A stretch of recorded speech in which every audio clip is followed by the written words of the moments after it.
Keeping up with our motto that learning be a joy and teaching a pleasure, here we are with the remote teaching and learning process to bridge the gap. Happy learning, students. Today we are going to continue with Class 10 Science, Chapter number 6, Animal Classification.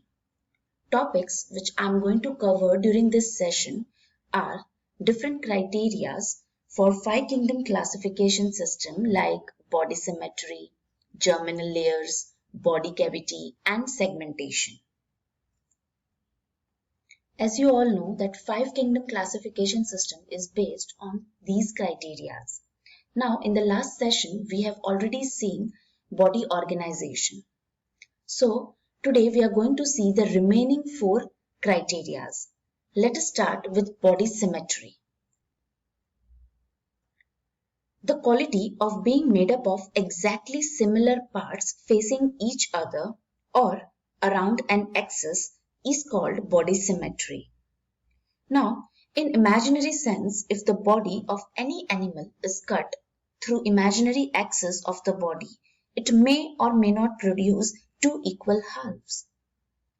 Depending upon this property, there are different types of animal bodies. Asymmetrical body, radial symmetry, or bilateral symmetry. Let us understand these 3 different types of symmetry. Asymmetrical body. In case of such body, there is no any such imaginary axis of the body through which we can get 2 equal halves. As shown over here, this is the example of sponges. So, there is no any such imaginary axis through which we can get 2 equal halves. So, this type of symmetry is called asymmetrical body. Example, amoeba, paramecium and some sponges. Next is radial symmetry. Here, the body can be divided into equal halves using many planes. For example, coral is shown in this picture. In case of this animal, there are 6 different planes passing through the central axis of the body through which we can get equal halves. Over here you can see 1, 2, 3, 4, 5 and 6.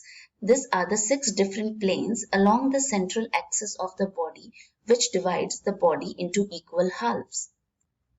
So in radial symmetry, arrangement of the body parts is around the central axis, like rays on a sun. They have top and bottom surface but no left and right sides or front or back sides. Example, starfish, corals, jellyfish, sea anemones, etc.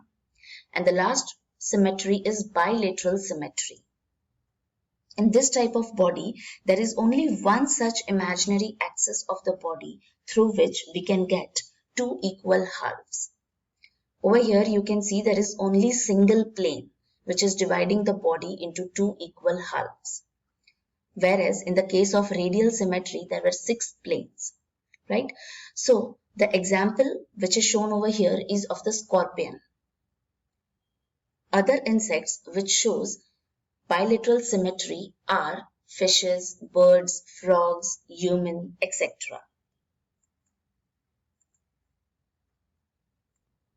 Next criteria is germinal layers. In multicellular animals, germ layers are formed during the initial period of their embryonic development, and from those germ layers only different tissues are formed in the body. There are 2 types of germ layers, diploblastic and triploblastic. And the structure of both these germ layers is shown over here. If it is diploblastic, then it will have only 2 germ layers. That is endoderm, which is on the inner side, and ectoderm, which is on the outer side. If the germ layer is triploblast, then it will have 3 germ layers. That is, apart from endoderm and ectoderm, there will be mesoderm, which is in between the endoderm and ectoderm. You can see over here in diploblast, between endoderm and ectoderm, there is a non-living layer, whereas in triploblast, there is a layer of mesoderm in between the endoderm and ectoderm. It is the mesoderm from which several organs develop. Now, next is body cavity. Body cavity is also called coelom. It is the cavity between the body and the internal organs. As shown over here, you can see the innermost layer is the endoderm, then mesoderm is there, and finally the outermost layer is the ectoderm. So coelom or the body cavity, it lies in the mesoderm. And ectoderm forms the exoskeleton, endoderm forms the inner lining of the organs, and mesoderm is the layer which helps in the development of various organs. So, coelom or the body cavity lies in this particular layer of mesoderm. Based on the body cavity or coelom, there are three types of animals: acoelomate, eucoelomate, and pseudocoelomate. In case of multicellular animals, during the initial period of their embryonic development, body cavity is formed from either mesoderm or gut. Such type of body cavity is present in the animals of phylum Annelida and all the phyla coming after Annelida. Such animals are called eucoelomate. That means the animals with a true body cavity. And the examples are annelids, mollusks, arthropods, echinoderms, and chordates. Body cavity is absent in case of animals from the phyla Porifera, Cnidaria, and Platyhelminthes. Such animals are called acoelomate. Example, flatworms. Body cavity is completely absent in this kind of animals.